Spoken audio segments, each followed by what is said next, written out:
নমস্কার বন্ধু, sport pencil চ্যানেলের আরেকটি নতুন ভিডিওতে আপনাদের স্বাগত জানাবো। মরশুমের শেষ ম্যাচটা ইস্টবেঙ্গল খেলে ফেলল।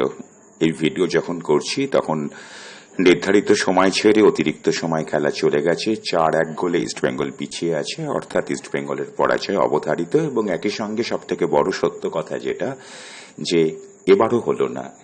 ইন্ডিয়ান সুপার লিগের 4 নম্বর সংস্করণে এসেও প্রথম 6টা দলের মধ্যে জায়গা করে নেওয়ার যোগ্যতা অর্জন করার সুযোগ এবারে দুর্দান্ত ছিল। পাঞ্জাব এফসি ইস্টবেঙ্গল ক্লাবকে 4 গোল দিচ্ছে। গোটা দলটা বন্ধু চোট করলো। পরপর দুটো ম্যাচে দক্ষিণ ভারতের দুটো দলকে হারিয়ে ইস্টবেঙ্গল ক্লাব যে বিপুল প্রত্যাশা তৈরি করেছিল, সে প্রত্যাশা একটা ম্যাচে গিয়ে শেষ হয়ে গেল। ছেড়ে দিন বন্ধু, ভালো মন্দ মিশিয়ে এবারের মরশুমটা আমাদের কিন্তু মন্দ গেল না। আমরা ডুরান্ড কাপ ফাইনাল খেলেছি, সুপার কাপ জিতেছি, এফসি কাপে দেশের প্রতিনিধিত্ব করার সুযোগ পেলাম এবং প্রথমবার 24টা পয়েন্ট পেলাম ইন্ডিয়ান সুপার লিগের ইতিহাসে, এবং সুযোগ ছিল সুপার 6-এ যাওয়ার। সেটা শেষ হয়ে গেল। এগুলো হচ্ছে পুরনো কথা, আর এগুলোকে নিয়ে ভাববো না। তবে একটা কথা দায়িত্ব নিয়ে বলতে পারি বন্ধু, বেঙ্গালুরু এফসির বিরুদ্ধে ম্যাচ জেতার পরে কোচ কার্লোস কুয়াদ্রাত কিন্তু দাবি করেছিলেন যে শেষ ম্যাচটা যেন একই সঙ্গে সবকটা দলের হয়।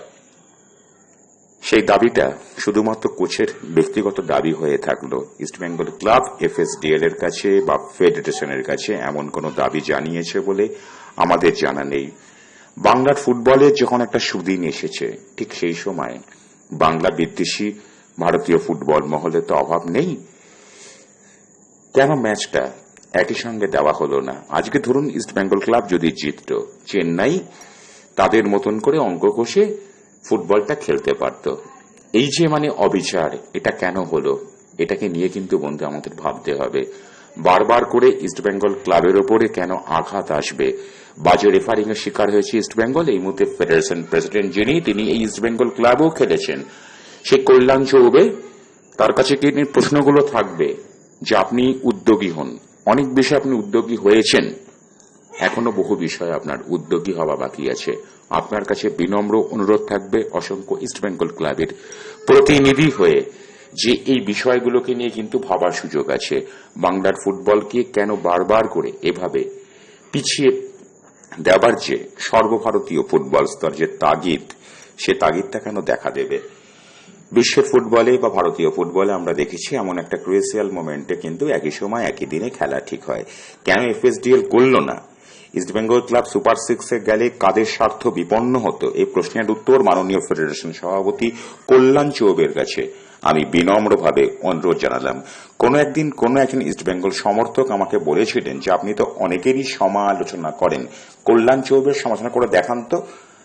বন্ধু, আজকে তার সমালোচনা করছি, আমি কল্যাণ চৌবের সমালোচনা করছি। ফেডারেশন প্রেসিডেন্ট হয়ে শুধু মুখে বড় বড় বুলি ওড়ালে চলবে না, আপনাকে কিন্তু কিছু পজিটিভ সিদ্ধান্তও নিতে হবে। পরিষ্কার বলছি, বাংলার ফুটবলকে বিপন্ন করার চেষ্টা যারা করছে, একজন বাঙালি হয়ে মোহন ইস্টের প্রতিনিধিত্ব করার সুবাদে আপনার কাছে বিনম্র অনুরোধ রইল, আজকে কেন এফএসডিএল ইস্টবেঙ্গলের খেলাটা আগে দিয়ে দিল? কেন একই সঙ্গে ম্যাচগুলো দিল না? এই প্রশ্নের উত্তর কিন্তু আপনাকে দিতেই হবে। ইস্টবেঙ্গল সমর্থকরা গর্জে উঠুন, প্রতিবাদে গর্জে উঠুন। ইস্টবেঙ্গল ক্লাবের কয়েক মরশুম সাফল্য নেই বলে কিছু আলতু ফালতু লোকরা এসব কাণ্ডকীর্তি করছে, যারা রাজনৈতিক কারণে পদ পেয়েছে। এদের ব্যক্তিগত কোনো যোগ্যতা নেই। যেদিন এদের পৃষ্ঠপোষক রাজনৈতিক দল এদেরকে পৃষ্ঠপোষকতা করবে না, সেদিন এসব লোকেরা রাস্তায় ভিক্ষা করবে। পরিষ্কার বাংলা ভাষায় কথাটা বললাম, যদি কিছু করার থাকে করে নেবে। এবার চলে আসি বন্ধু অন্য প্রসঙ্গে। আমার ভিডিওতে দেখে নিয়েছেন যে রবিনহোকে ইস্টবেঙ্গল ক্লাব যেভাবে প্রস্তাব পাঠিয়ে দিয়েছে। রবিনহো ইস্টবেঙ্গল ক্লাবে আসা শুধুমাত্র কিছু সময় মাত্র। হ্যাঁ, 31 আগস্ট অব্দি তার সাথে বাংলাদেশের বসুন্ধরা কিংসের চুক্তি আছে। সেই চুক্তির বেশ কিছু বিষয় নিয়ে কথা হবে। প্রসঙ্গত একটা কথা বলে দিই, বাংলাদেশের এই বসুন্ধরা কিংসের সঙ্গে কিন্তু ইস্টবেঙ্গল ক্লাবের সম্পর্ক মোটের ওপরে সুমধুর, যার ফলে খুব বেশি অসুবিধা হবে না। তার থেকেও কিন্তু একটা বড় কথা বন্ধু, যে ফুটবলারটাকে নিয়ে দিনের পর দিন আমরা ভিডিও করেছিলাম, তিনি সাদা কালো জার্সিধারী, সে ডেভিড। আই লিগে তাকে আমরা সেভাবে দেখতে পাইনি। তার পেছনে কারণ আছে। বিদেশিদের ভিতরে কোচ চেরনি স্যার তাকে সেভাবে সুযোগ দিতে পারেননি।